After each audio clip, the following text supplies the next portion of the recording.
そんな重たくはねえんかな。まあこういうことですよ。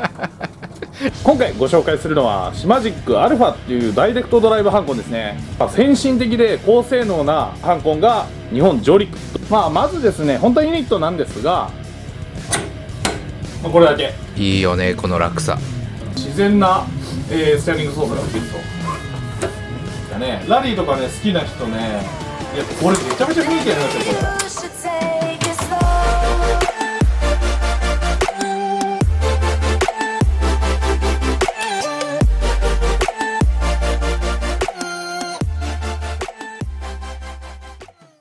どうも、ガイファクトリーリトルトモーです。今回ご紹介するのはシマジックアルファっていうダイレクトドライブハンコンですね。先進的で高性能なダイレクトドライブハンコンが日本上陸ということなんですが、このシマジックアルファは前回レビューしたシマジックアルファミニの上位モデルってことになります。はい。路面や車両状況を、ステアリングが動いてですね、ドライバーに伝えてくれる FFB の出力パワーが前回レビューしたアルファミニは10ニュートンメーターで、今回レビューするこのアルファはですね15ニュートンメーターということになります。約 1.5 倍のパワーが、あるということです。はい、両者の違いはですね、ユニットのサイズがちょっと違くて、あとは FFB のパワーだけですので、今回は機器のレビュー、フルレビューっていうよりは2つのハンコンの比較と、どちらをね購入したらいいのかっていうところを、重点的に、置いて徹底解説としていきたいと思っております。はい、あとはですね、こちらに見えるシマジックのシーケンシャルシフター、こちらも、今回はレビュー、徹底解説いたします。この2つのシマジックアルファシリーズですねは両方ともダイレクトドライブというハンコンの構造なんですが、モーター軸にステアリングがついてるんで、実車と同じ構造なんですよ。ギアやベルトの伝達パーツっていうのがないんで、摩擦も生まれにくいし、パーツ自体もね少ないんで熱問題にも強い耐久性がある構造のハンコンということで、前回のシマジックアルファミニのレビューでもっとね詳しく FFB のことや4スピードバックですね、機器のこと説明していますので、もっとね詳しくこのハンコンってなんだろうって知りたい方はシマジックアルファミニのレビュー見てください。モーターパワーが一番の大きな違いぐらいで、それ以外の機器とかはね、付属品なんかもオプション含めてほとんど一緒なんで、概要欄に、概要欄貼ってます。過去の動画貼ってますんで、アルファミニそっち詳しく見てもらえれば、シマジックのほとんどのねこのユニットが分かると思うので、ぜひ見てください。よろしくお願いします。ちょっと問い合わせで分かりづらかったっていうロジテックアダプター、こちら、動画の後半に使い方とどれぐらいすごいものかちょっと説明しますので、最後までぜひ見てってください。お楽しみに。まずですね、本体ユニットなんですが、これね長さと重さ以外もうまるっきり一緒です。長さはですね、約ねここが2センチぐらい違うんですね。シマジックアルファの方が15ニュートンメーターと、シマジックミニが10ニュートンメーターなんで、モーターの大きさの違いですね。マグネットも大きくなるし、中身のローターも大きくなるので、そこら辺の違いかなと。であとは重さがその分重い感じです。クイックリリース側の長さっていうのは一緒ですね。なるほどね。はい。取り付け位置ですね、一番重要なとこなんですが、ちょっとひっくり返してみましょう。こんな感じです。今クイックリリースが下について、ハンドルの位置は一緒ですね、これで。それで見てみると、あれ違うわ、一緒じゃない。ちょっと前に来ちゃうんだね。なるほど、これちょっとね一緒じゃないっすね。ちょっと測ります。なるほど。シマジックアルファミニの方からシマジックアルファの方はステアリング位置が1センチ手前にオフセットしてきます。1センチ変わるのね。1センチ変わります。ここのねちょっと長さが違うんで、もうそこだけで1センチ違うんで、シートレール 1,2 段分ちょっと変わっちゃうんだね、じゃあね。そうですね。取り付けに関してはですね、ビスのサイズも取り付けのピッチもうこれファナテックとね一緒なんですよ。ファナテックの DD1、DD2、ダイレクトドライブ、CSL、CSW とかもあるんですけど、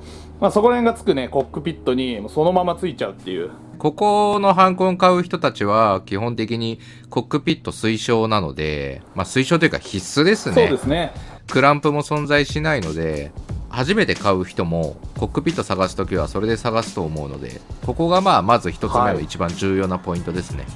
でですね、シマジックアルファミニのレビューの時にちょっとお伝えすることできなかったんですが、ごめんなさい。車外ハンドルも取り付けする人がいると思うんで、ここですね、ハンドルの取り付け位置までとしましょう。取り付けのビスの手前側、ドライバー側ですね、そこから 200mm の長さがあります。クイックリリースのみの人は、ボタンユニットが、25mm ぐらいですねありますんで、17.5 センチぐらい考えてもらえれば。ミニの方は1センチね、奥に設置されるんで、ハンドルが1センチ奥みたいな形になります。あとはですね、電源ユニットなんですが、こっちがアルファミニで、こっちがアルファの電源ユニットですね。アルファミニの方は 216W で、アルファの方は 360W。 フォスフィードバックの強さですね、に比例しているかなっていうところで、重さもね若干アルファの方がね重いです。アルファミニの時も伝えましたが、これね海外製品になりますんでね、ちょっとね大事な話しますよ、ここから。そうなんですよ。これね海外製品なんですけど、デイリーショップさんがしっかりと代理店契約ね、前回もお伝えしましたけど結んで、製品のサポートで製品保証もちゃんとつけた状態で全て国内で管理してくれるということなんですよ。で今後修理サポートも国内で全てね修理できるように、手順を踏んで徐々に行っていくという形みたいです。ガヤにも海外メーカーからねいろいろね企業案件いただくんですけど、全てお断りしてるんですよ。国内で買えないものはごめんなさい、ちょっとレビューできませんと。もちろんそうなんですよね。安易な形でやっぱりレビューして、ユーザーさんにこれいいよって言っても、お買うの海外かいってなっちゃうんで、そうちょっといい加減なことできないし、ガヤがいいって言って買ったけど、トラブりましたって絶対出てくるんでね。そういうことはうちでは、そうなんですよね。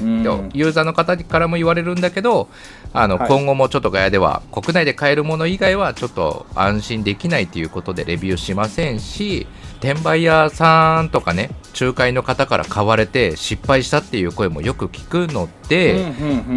来年以降もねうちがレビューするしない別として、いくつかの企業がねこれからどんどんやっぱり入ってくるみたいなんですよね。海外製品がちゃんと代理店契約を結んで、なので日本国内でも、買える商品かなり増えると思うので、日本でね安心できる企業さんからちゃんと買っていただければ失敗もしませんし、万が一失敗したとしてもちゃんとねサポートしてくれますから。やっぱりね稀ですけど、やっぱこういう機械もんなんで初期不良ってたまにあるんでね、そういった面でも国内から買っとけば安心かなと思いますので。もちろんですね、デイリーショップさんもサポートしてくれると、ガイファクトリーもですねユーザーさんのサポートということでですね、海外製品なんで、FFB 設定とかね詳しいところですね、英文から翻訳するんで、ちょっと難しいところがねちょっとちらほらしてるんですけど、これです。ガヤファクトリーのセッティングブックですね。このアルファも今回ちゃんと作りましたから。ミニとはもう全然違うものになってます。アルファの方はですね、ちょっと GT カーの方もちょっと作ったんですよね。 GT カーの方は乗ったことないんですけど体験したことはあるんで、運転しやすいような形のセッティングにしてあります。難しいんですよね、一応セッティングっていうのは。なんだけどダイレクトドライブってもうセッティングありき、セッティングが出ないと面白くないっていうところなんですよ。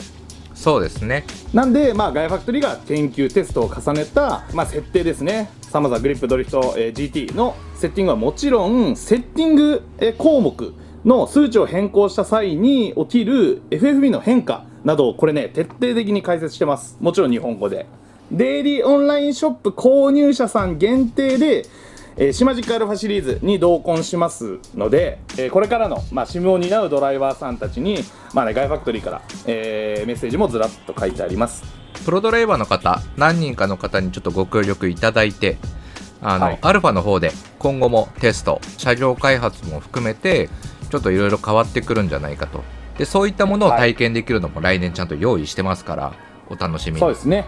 やっていきましょう。デイリーさんのサポートの話なんですが、テスト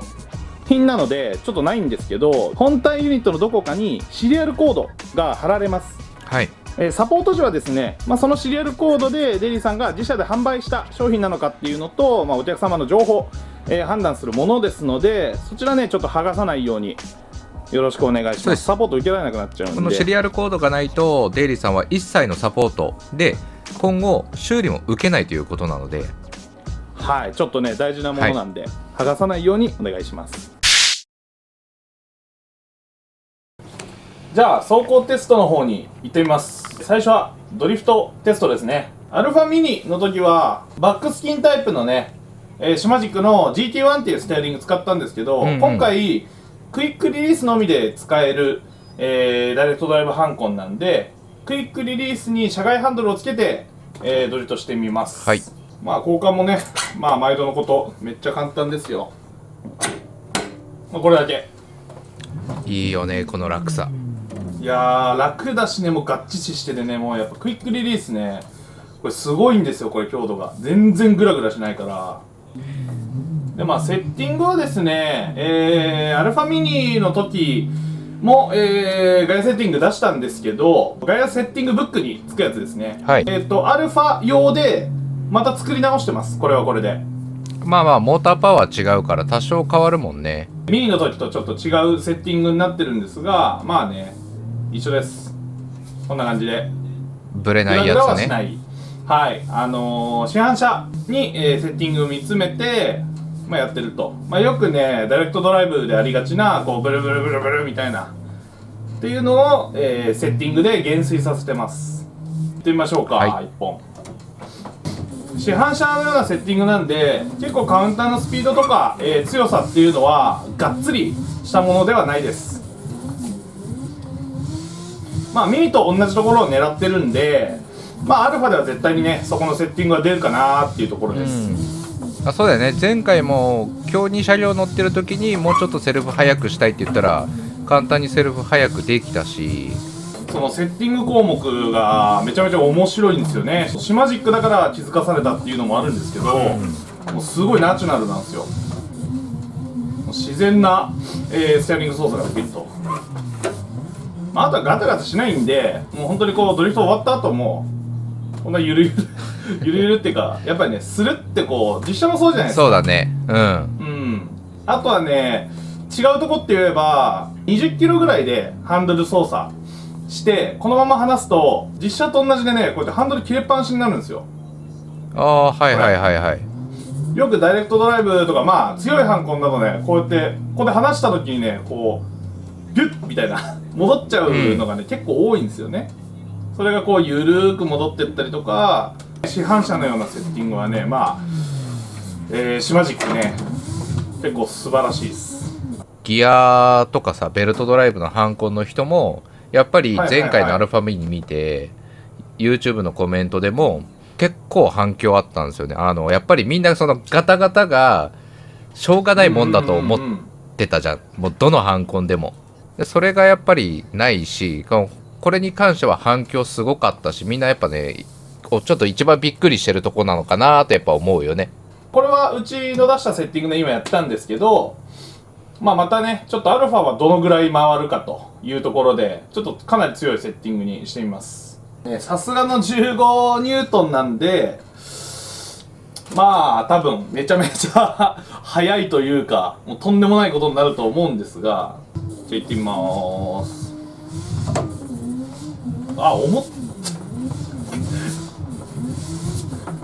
ちょっと重たいです重たいっていうか速すぎるし強すぎるから途中でこうね FFB 止められちゃったりとか、乗りづらいセッティングしてないんで何とも言えないんですけど、乗りづらい車になっちゃうんで、やっぱりセッティングはね重要じゃないのかなって思いますね。こういうこれそれ出てくるね。それだよね。それをねこれの弱い、状態っていうか、これの、ハンドルが重くない状態ってみんなハンコン使ってる人はみんな経験してるはずなんだよね。アルファミニとの比較であれば市販車のようなセッティングであれば同じようなところできるっていうのと、まあ、あとは速さとか強さ的にドリフト車両でもそんなにねアルファを必要とするかっていうと必要としない感じで、まあ、アルファミニでもね、十分ではないのかなっていうところですかね。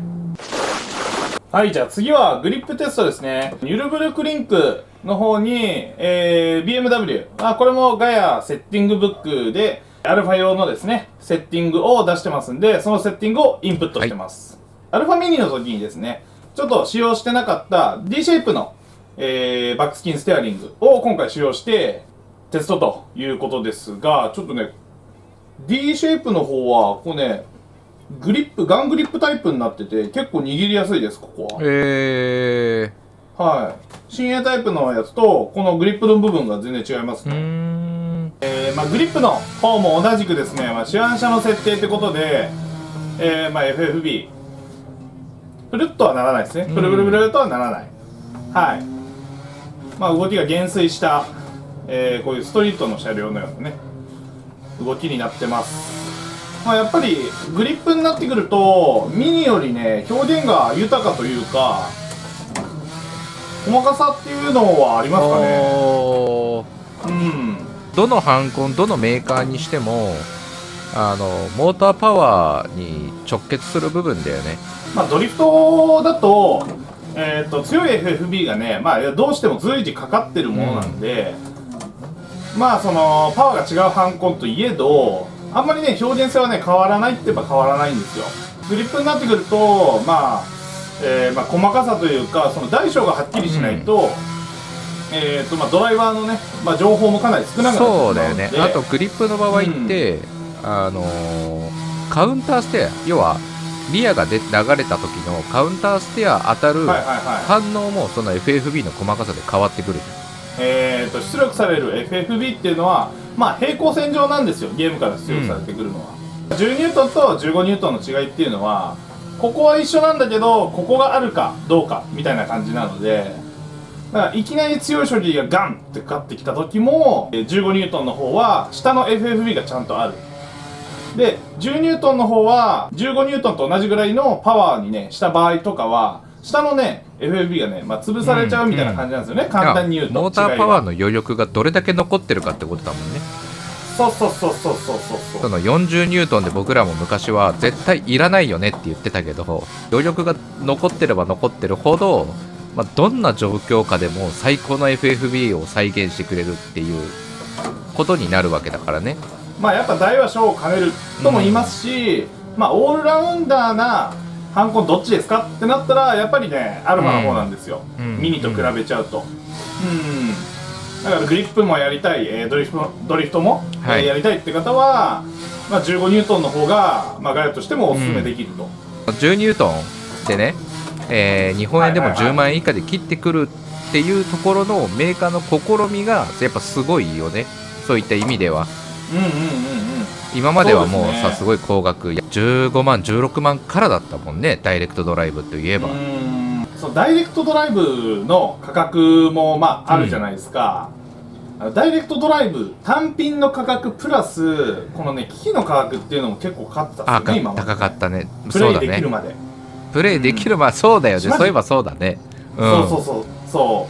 うシマジックは今さっき使ってたこれステアリング、これクイックシフターがねそのままついてるんですよ、車外ステアリングに、でこれで操作できてたじゃないですか。でダイレクトドライブユニットだけの単品にこれ付属するんです。デイリーさんが、全部付属したモデルを入れてくれてるんですよ。それこそパドルシフト別にいらないよっていう人、あとはボタン操作はキーボードもしくはボタンボックスとかで代用するっていう人は一番安い状態でそれこそ、ユニットだけ交換できますからね。ボタンっていうのは、今ねこの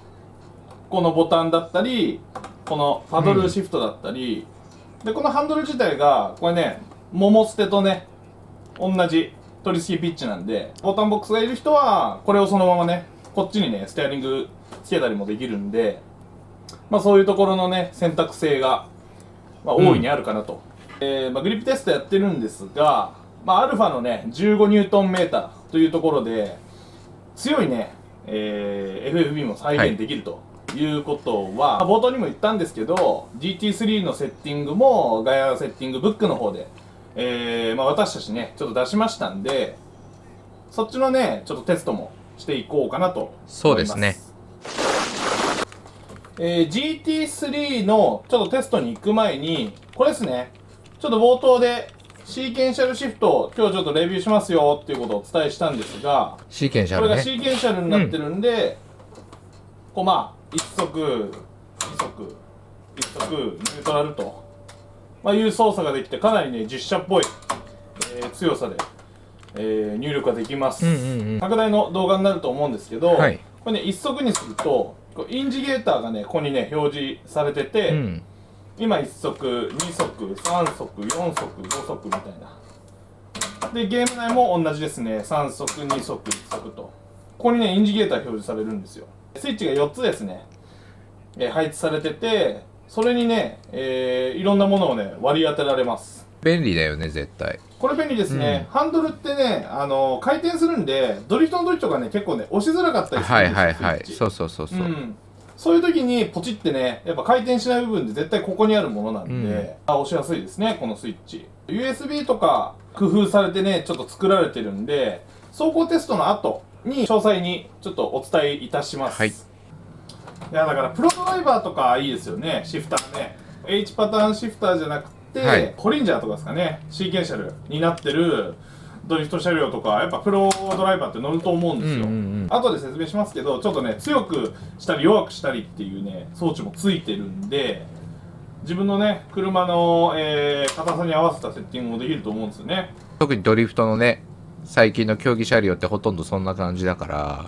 よりトレーニングがリアルになってくるよね。シーケンシャルの車両とか多分ラリーとかですかね。ラリーとか、ね、そうだね。好きな人ね、いやこれめちゃめちゃ雰囲気ありますよこれ。今度ね GT3 の方の車両でテストします。GT3 なんでフォーミュラタイプに入れ替えて、あとはですねやっぱりねグローブも、あった方がいいのではないかなと。やっぱりこう実写でねつけてるもんなんで、そういうのはどんどんね、シミュレーターの方にも持ってきて、やることがね一番のこうリアルな、シミュレーターの近道というところではないかな。 GT3 の車両の設定、一応作ったんですが、富士スピードウェイで行われた耐久レースで、GT3 のプロドライバーがね、乗ってるシミュレーターですかを体験させてもらったんですよ。そうですね。その経験の中で、似たような、フォースピードバックを再現するというところと、あとはぶっちゃけそのなんていうんですか、実写でこうとか実写でこうだとかっていうのはちょっとね分からない部分も多々あります。なんせ乗ったことないんで、なんで一応プレイしやすく作ってあるところもあります。なんですけど GT3 なんでちょっとねダイレクト感持たせて、もちろんね市販車よりハンドルも重いですし、路面状況、車両状況分かりやすいような FFB セッティングにしてます。シマジックのねセッティング項目でねリアルなセッティングがあるんで、タイヤのねゴム感というか、バッキバキしてるような、ハンドル操作ではなくなってます。アセットコルサってゴム感っていうのは再現されてないんで、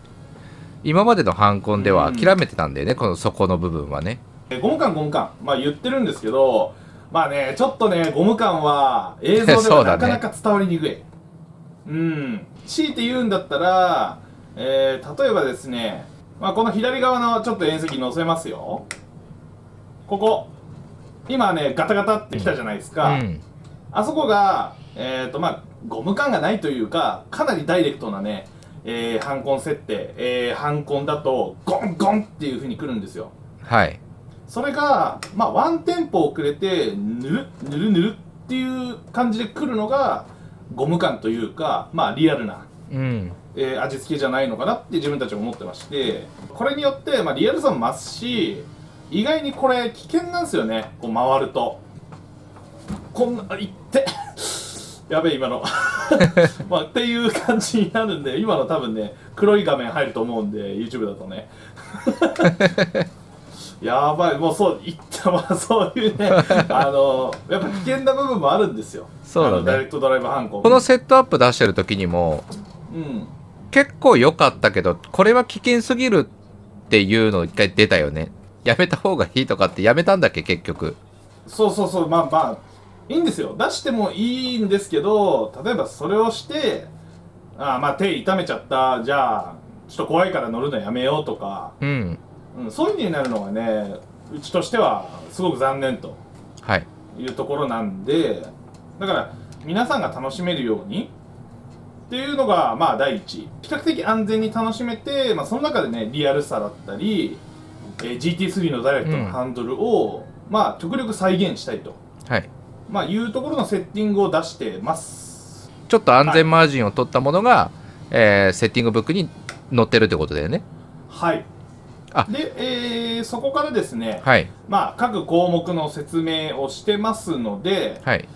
味付けもうちょっとこうなんじゃないとか、もうちょっと強いんじゃないって、やっぱりこう実写のほら車載とかの動画でね、ドライバーがこんな動きしてたとかっていうね、もうちょっと強いんじゃないかなっていう人はその項目を見ながらね、自分なりにちょっと強くしてみたりとか、アセットコルサの車両の方の FFB ですね、点キーでいじれるやつあるじゃないですか。ゲーム内に入ってプラスマイナスいじれるやつね。あそこで前後 50% ぐらいですかね。なるほどね。50% ぐらいだったらまだいいです。じゃあこの味付けのままもうちょっと重くしたいっていう人は、ゲーム内の FFB 項目で変えると。50% までっていうことなんで、例えばそれを 5% でも 10% でも、変えた場合は、若干味付けはやっぱり変わってきます。だから 50% まで 50% から上行っちゃったり下行っちゃったりすると、もう味付け関係なくFFB 変わっちゃう感じなんですよね。あとはももちゃん最後にマックスパワーいつものね、やってもらいましょうか。強いダイレクトドライブだからやんないといけないんですね。そうだね、危険なやつを今ね、これ最大の設定です。アセットコルサ原因 100%、車両の方も原因 100% にしてます。というところで行ってみましょうか。そんな重てんかな、どうなんだろうな、そんな重たくねえんかな。こういうことですよ。何今滑ったん手が。いや滑ったっていうか、もう完全に持ってかれたっすねこいつ。抑えられなかったの。抑えられなかったっていうか、急激に力がかかるんで、なるほどね、プルッっていう感じでこれだとね、やっぱこれが始まるね、やっぱね。これがね、これ止めるのもね、フォーミュラステアリングなんでちょっと余裕じゃないんですよね。DD2 の25ニュートンだともう曲げらんないレベルなんですよ。それからしたらまだ曲げれるね。曲げられる。曲げられる。ってことは DD2 よりは確実に下なわけじゃん。当たり前だけど10ニュートンもね、カタログ数値上違うから。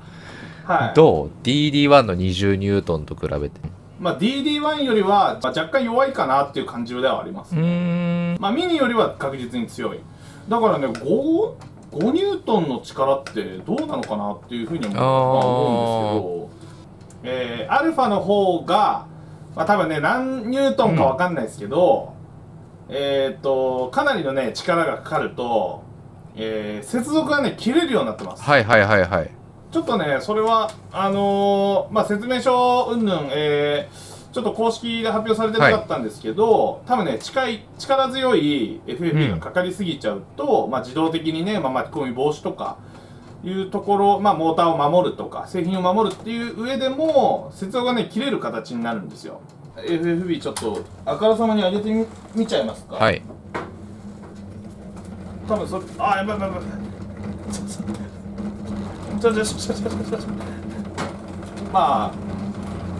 車両の方の FFB をこれで 300% にしたんですけど、ちょっと暴れこくしすぎて走れば止まるんか。これで 300% ですね。ストレートは、FFB ですね、かかんないんですけど、コーナーに入っていくと、ここでコーナーに入って、もうある一定数超えちゃって切れるってことね。そうですね。切れると、フリーになって、もう一回再起動かかります。再起動かかった時は、ここがね、青、緑、赤かなっていう順番でライトが点灯されて、今はこれ待機状態なんで、ゲームの方ですね、シミュレーターの方には一応反映されてます。一回レースから出てもらって、でもう一度ですね入り直してもらうと。今入り直した状態なんですが、そうするともう入り直しただけで、ちゃんとね今まで通り、シミュレーターにステアリングが入力されるということです。全ての項目を 100% にして走行したり、強い FFB をかけてどこまでいけるかっていうのもやったんですけど、アルファミニですね、前回レビューしたものとの比較とすればアルファの方がオールラウンドですね。グリップもドリフトも、いける。でグリップの方はですねアルファの方が再現性が高いと、いうことです。想像通りっちゃ想像通りだったね。本当そのまんまでしたね。GT3 とか、ガイアセッティングブックでも出してるんで、GT3 の好きなレース、系ユーザーさんも十分に楽しめるダイレクトドライブハンコンではないかというところですね。ここでね面白いちょっとねオプションパーツあるんで、紹介していきます。ダイレクトドライブっていうのがどちらかというとねエントリーモデルから、シミュレーターレーシングゲームを始めて、ステップアップしてダイレクトドライブでやってみようっていうね人も結構いて、でその際にですねこれですね、ちょっと冒頭で、お話ししましたがロジテックアダプター、これがねすごい仕事をしてくれるんです。これ何ができるかっていうと、まずですねこのアダプターは USB で PC と接続できるようになってます。これですね、こんな感じでですね、これですよ、これロジテックロジクールシフターとペダルですよ。ここにも書いてあるんですけどシフターペダルですね。それを、接続とこんな感じですね。今シフターとペダルがこのアダプターにつながって USB で PC につなげられるということです。これを USB 接続できるっていうのを、メーカーが販売するのは初めてだね。ステップアップする際に、どうしてもね一式揃えるってなると、どうしてもちょっとコストがねかかりすぎてしまうっていうところはあると思うんですよね。ステップアップしたいユーザーさんがダイレクトドライブにね、そこを踏まえると USB 接続ね今までできなかったから、もうステップアップするんだったらこれ使えないわってならずね、そのままね使えちゃうんですよ。これでうちのメンバーでも昔、電源を2つともつなげて組み合わせて使ってる人いたよね。ロジテックロジクール出してますけど、ちょっとね見ててくださいよこれ。新しい T248 に付属するスラストマスターのペダルユニットですね。こちらもロジテックロジクールともにハンコにね1回ね入力しないと USB 接続できないんですよ。単体で USB 接続できないと。ここにね端子がついてるんですね。これをねカチッとこれで、USB 接続できないスラストマスター製のペダルユニットもつながっちゃうということです。シフターは USB 接続が全てできますので、PC につないで使用ができるってことですね。こんなね画期的な商品が、あるということで、シマジックに、するしないうんぬん、多分これだけね買う人も結構多いかもしれん。多分ねこれユーザーの人が知っちゃったら人気商品になりかねないこれ、ね、ものなので、デイリーさんもね多分これ気づいてないはずちょっと説明しときましょうかね今度ね。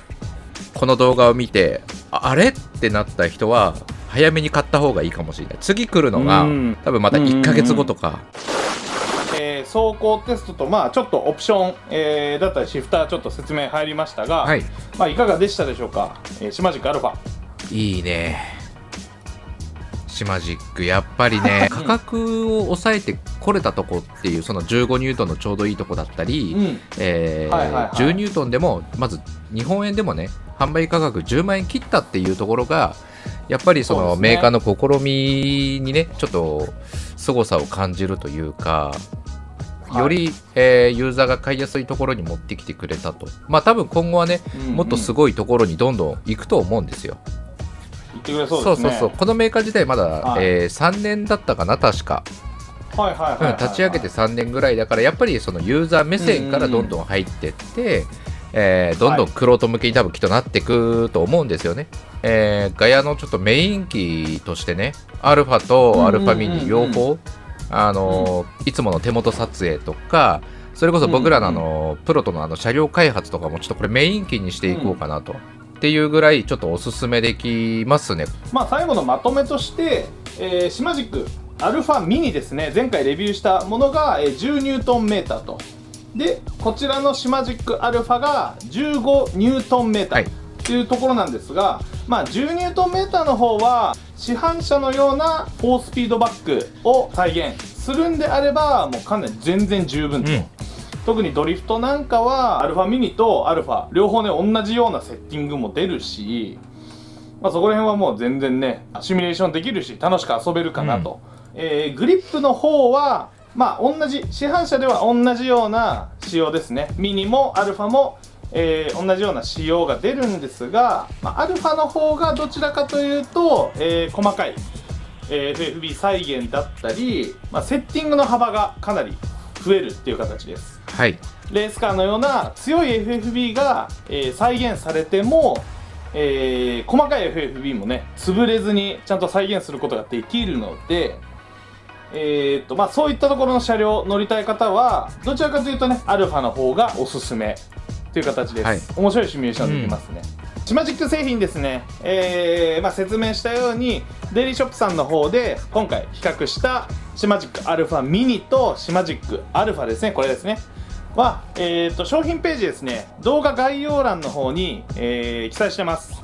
まあ、価格もねちょっとね、変更になる場合もありますんでちょっとこの動画では歌わないですが、デイリーショップさんの方でちょっと確認をしてみてください、気になった方。はい、ガヤファクトリーはシミュレーターで、リアルなストリートなね、まあ、当時楽しんでた人もいるでしょう、まあ、そういう動画を、シミュレーターで、再現してます。まあ、そんな中でですね皆さん結構見てくれてシミュレーター製品の問い合わせがねすんごい多い。本当に毎日のように来ますですよね、まあダイレクトメッセージがたまりにたまってるんですが、まあ、そんな中で、YouTube でもですね、動画の方ゲーム周辺機器という再生リストを作って、シミュレーター製品の、ことをですねたくさんの動画で紹介してます。なんでそちらのね、URL も概要欄の方に貼ってありますんで、ぜひね気になった方はちょっと目を通して見てみてください。ぜひお願いします。より皆さんにね、いいシム商品とかね、まあ、こういうのあるけど、どうなのっていうのはちょっとできる限り、レビューもしていきますので、ぜひチャンネル登録と高評価よろしくお願いいたします。よろしくお願いします。ではまた次回の動画で、ガヤファクトリーでした。